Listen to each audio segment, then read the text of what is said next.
안녕하세요. 양구 백자박물관 관장 정두섭입니다. 경기 세계도자 비엔날레에 오신 것을 환영합니다. 오늘 제가 말씀드릴 부분은 이 양구 백자박물관 주위에 있는 양구 백자와 양구 백토, 그리고 현재 우리가 사용해야 될 원료들에 대해서 말씀을 드리고자 합니다. 이곳 양구는 이 박물관이 위치하고 있는 방산면을 중심으로 해서 고려 말부터 1970년대 중후반까지 약 600년 동안 백자가 생산이 된 곳입니다. 그런데 고려 말부터 백자가 시작이 되었다는 것을 증명해 줄 수 있는 유물이 있는데요. 이건 뭐냐면 이제 현재 국립중앙박물관에 이제 소장이 되어 있고요. 조선을 건국한 이성계가 1391년에, 그러니까 건국하기 1년 전인 1391년에 양구에서 양구백토를 이용해서 도자기를 빚고 그 도자기에 왕이 되고자 하는 소원을 빌어놓습니다. 그리고 그것을 불에 구워서 금강산 월출봉에 묻어두고 1년 후에 왕이 됩니다. 근데 그 묻어두었던 백자를 1932년에 강원도청에서 그 금강산에 공사를 하다가 우연히 묻어두었던 백자를 발견하게 됩니다. 근데 그 발견된 백자를 살펴보니 제작된 연도와 이성계, 그리고 이성계를 추종했던 그 사람들, 그리고 그 백자를 직접 제작했던 양구 방산 사기장 심용이라는 명문들이 새겨져 있었습니다. 그 백자들을 통해서 양구의 백자가 고려 말부터 생산이 되었다는 것을 증명해 줄 수 있습니다. 양구 지역에서 그 14세기에 그 운영했던 가마터에는 공납되었던 도자기들이 이제 많이 발견이 되는데요. 순승부, 장고, 공안부, 사선서, 이런 여러 관청에서 사용했던 그 도자기들의 편들이 이제 발견이 됩니다. 그것들을 통해서 공납 자기들을 양구 지역에서 제작이 되었다는 것을 이제 확인할 수가 있습니다. 이성계 발원 백자와 이성계가 소원을 빌었던 백자, 그리고 고려말 조선 초의 공납 자기들을 통해서 조선의 백자가 시작이 된 곳이 양구라고 이야기할 수 있는 그런 근거 자료가 됩니다. 그리고 세종대왕이 1397년생입니다. 어떤 명문을 통해서 이제 증명이 된 것들은 아니지만 그 세종대왕의 태항아리도 유색이라든지 태토라든지 그 다음에 시기적으로 살펴봤을 때 양구 지역에서 제작이 되었을 가능성이 가장 크다고 볼 수 있습니다. 그리고 분원이 1467년에 경기도 광주에 이제 설치가 되고, 분원이 설치되고 나서는 양구 지역에서는 더 이상 공납 자기들을 생산하지 않습니다. 왜냐하면 그 분원이라는 곳에서 중앙관청에 공납했던 도자기들을 제작했기 때문에 양구에서는 더 이상 공납자기를 생산하지 않습니다. 대신에 그 분원에서는 전국에서 좋은 원료들을 공납을 받아서 사용을 합니다. 근데 공납되었던 그 지역들을 살펴보면 아주 이제 대표적인 지역이 양구, 진주, 곤양 정도를 이야기할 수 있습니다. 그 외에 경주라든지 충주라든지 흙이 나오는 거의 모든 지역의 원료들은 분원에 공급이 되었었다고 볼 수 있어요. 그리고 현재 이제 북한에 위치한 곳에서도 이제 백토들이 공납이 되었던 그 기록들을 살펴볼 수가 있는데요. 해주라든지 평북 선천이라든지 그 다음에 황해도 봉산이라든지 이런 지역의 원료도 분원의 원료들이 이제 공납이 됩니다. 그 중에 또 가장 핵심 원료가 이제 양구 지역의 백토였더라고요. 그래서 1년에 공급됐던 공급량들이 약 500석에서 550석 정도 된다고 합니다. 한 석은 무게로는 144kg예요. 그리고 부피로는 9두 정도 돼요. 그래서 500석에서 550석을 지금의 무게 단위로 환산을 했을 경우에 약 72톤에서 80톤 정도의 흙이 됩니다. 근데 이 흙을 채굴을 하기 위해서 양구에 동원된 인력이 약 500호가 역에 응한다 이렇게 되어 있습니다. 근데 그 기록이 1714년 기록 정도 되는데요. 그 시기에 양구 지역의 민호가 몇 호나 됐는가 살펴봤더니 약 1700여 호 정도 되더라고요. 그래서 양구 전체 민호의 30%가 그 흙을 채굴하기 위해서 동원이 됐다. 이제 이렇게 이야기할 수가 있습니다. 당시에 양구의 민호 500호가 동원이 돼서 그 흙을 채굴했다라고 하면 상당히 엄청난 그 큰 고역이었다라고 이제 이야기할 수가 있고요. 그리고 그 흙을 채굴해서 경기도 광주 분원까지 옮겨가는 거는 주로 수로를 통해서 옮겨갑니다. 근데 이렇게 수로로 옮겨가는 거는 사실은 이제 큰 걱정이 안 돼요. 이렇게 장애물들이 이제 크게 많지 않으니까. 부득이하게 육로로 옮겨가는 기록이 있어요. 그 조선시대의 양구에서 경기도 광주까지 육로로 흙을 옮겨가기에는 쉽지 않거든요.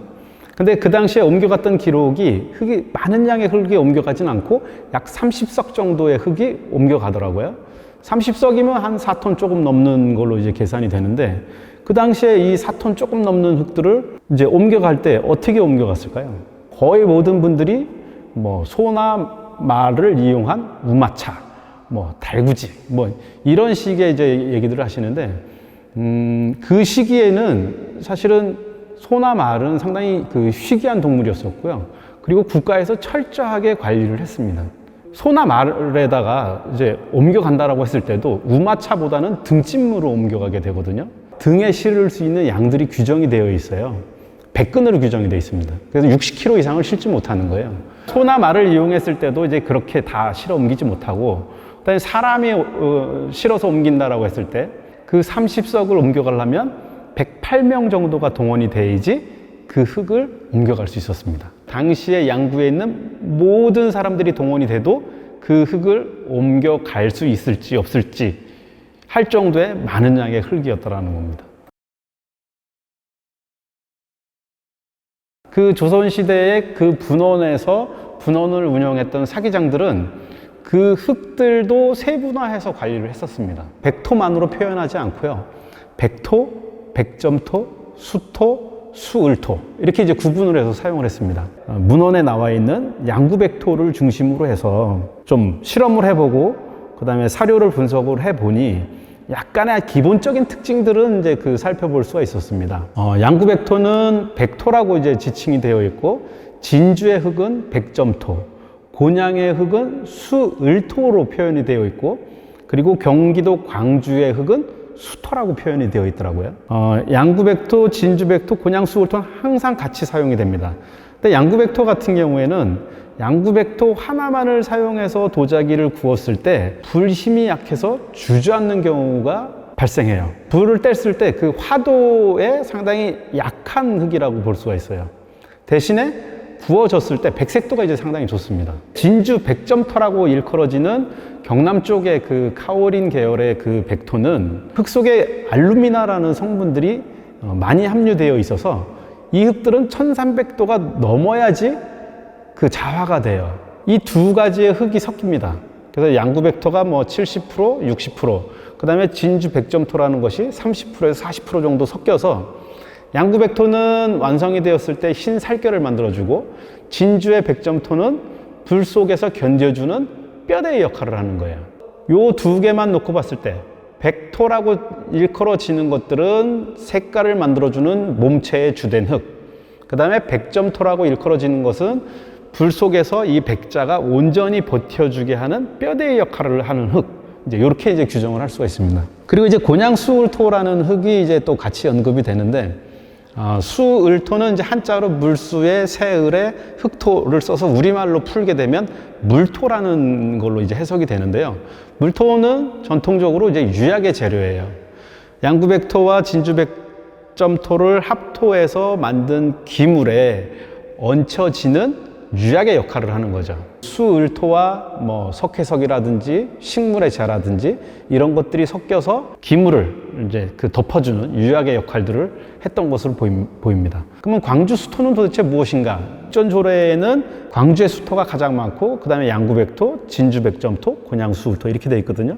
그 수토라는 거를 일반 이제 학자들이 예전에는 해석을 하기를 유약의 재료다 이렇게 이제 해석이 되어 있었어요. 근데 사실은 이건 그 오류일 수밖에 없어요. 왜냐하면 유약을 만드는 재료가 가장 많고, 그 다음에 뭐 몸을 만들어내는, 기물을 만들어내는 흙이 훨씬 더 작은 형국이 되는 거거든요. 그렇다라고 하면 이 수토라고 언급이 되어 있는 거는 어떠한 원료냐?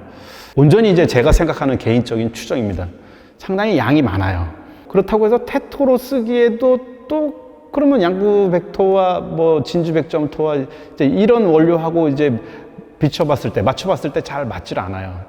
그러면 이 수토는 뭐냐? 수을토와 백토 두 가지의 기능을 같이 하는 것이 아닌가.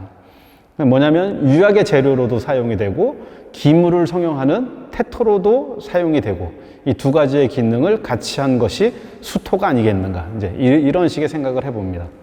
근데 하여간 그 경기도 광주 분원에서는 분원에서 사용하기 위한 최상의 원료를 만들기 위해서 전국 각지에 있는 원료들을 수집해서 각 특성에 맞게끔 적절하게 배합을 해서 이제 사용을 하게 되었습니다.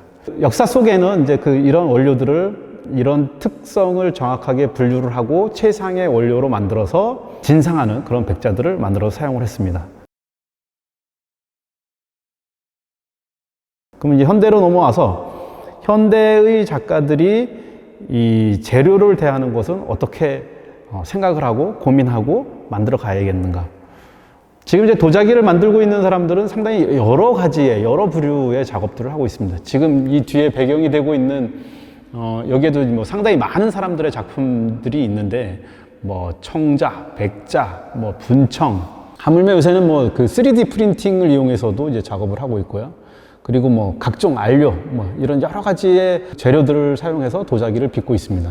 우리나라로 얘기를 했을 때 백자 작업을 하고 있는 사람들이 사용하는 원료가 특정 나라의 특정 지역의 원료로 상당히 많이 국한이 되는 경우들이 있어요. 중국의 경덕진이라든지 뭐 뉴질랜드라든지 이런 나라에서 수입된 원료로 작업을 하고 있는 경우가 대다수입니다. 우리나라에서 백자 작업을 하고 있는 분들의 1000명에 1분 정도나 우리나라 원료를 수비를 해서 사용할까 말까 할 정도로 제가 알고 있습니다. 실력이 비슷한 뭐 예를 들어 10명의 작가가 있는데 그 10명의 작가가 수준도 비슷하고 거의 비슷한 유형의 작업을 해요. 그 10명의 작가가 사용하는 원료도 똑같은 원료를 사용을 했을 때 전혀 경쟁력이 없을 수밖에 없거든요. 그 사이에서 경쟁력을 가지려고 하면 재료의 다름을 선택할 수밖에 없다고 생각을 해요. 물론 이제 그 전통의 원료로 얘기를 했을 때는 우리나라 원료를 꼭 사용해야 되는 경우는 전통 도자기를 재현해야 되는 뭐 무형문화재 분들이라든지 아니면 뭐 다랑할이라든지 뭐 조선의 제기라든지 이런 우리나라 조선의 백자를 재현한다라고 하는 사람들은 꼭 우리나라에서 나오는 원료를 사용해야 되는 것이 분명합니다. 그거는 우리나라의 원료를 사용하지 않고 조선의 백자를 재현했다고 또는 고려 청자를 재현했다라고 얘기를 하는 거는 저는 말도 안 된다고 생각합니다. 그렇기 때문에 그런 작업을 하는 분들은 전통의 역사 속에 사료 속에 있는 원료들을 정확하게 찾아내서 그것을 수비하고 전통의 방식으로 구워냈을 때 조선의 백자를 재현했다라고 얘기할 수 있을 겁니다. 예전에는 우수한 원료는 이미 정해져 있었을 수도 있습니다. 아까 말씀드렸던 역사 속의 여러 지역의 원료처럼. 근데 지금은 정말로 여러 부류의 여러 가지의 작업들을 하고 있기 때문에 그 우수하다라는 것은 만들어져 있는 것이 아니라 작가들 개개인들이 우수함을 만들어낼 수 있다라고 보는 거예요. 그렇다라고 하면 자기만의 노하우, 자기 주변에, 자기 생활 공간 안에 있는 것들을 이용해서 자기만의 원료를 좀 만들어낼 필요가 있다. 그러니까 원료의 우수함은 만들어져 있는 것이 아니라 만들어가는 것이다. 좀 이런 말씀을 좀 드리고 싶습니다. 저희 박물관 옆에 양구백자 연구소라는 곳이 운영이 되고 있는데요. 이 연구소에서는 양구백토의 효율적인 사용에 대한 고민들을 이제 주로 하고 있고요. 그렇기 때문에 이제 양구백토를 활용해서 유약의 재료로 사용한다든지 또는 기물을 성형하는 이제 테토로서의 어떤 그런 역할들을 실험을 하고 있는 곳입니다. 근데 그 공간에 이제 3명의 선임 연구원들이 입주를 해서 작업을 하고 있어요. 근데 그 세 분들의 경우에도 각기 다른 원료들에 대한 개발에 대한 그 실험들을 진행을 하고 있는데요. 세 작가의 경우에도 본인만의 재료를 만들기 위한 그런 실험들을 하고 있고요. 자기만의 원료로 다른 경쟁력을 가지고 이제 출발할 수 있는 그런 위치에 설 수 있을 거라고 봅니다. 그래서 저희 박물관에서는 북한의 원료와 남한의 원료, 이제 각 지역의 원료들을 분석을 해서 아주 이상적인 원료로 만들어내고 북한의 원료와 남한의 원료를 합토를 해서 통일백토라는 걸 만드는 거죠. 그리고 그 통일백토로 만든 작품은 이제 통일백자라고 만들자. 우리 박물관에서도 우리만의 원료를 만들어서 이 양구라는 지역에서 거주하고 있는 도예가들의 다른 강점을 만들고자 노력을 하고 있습니다.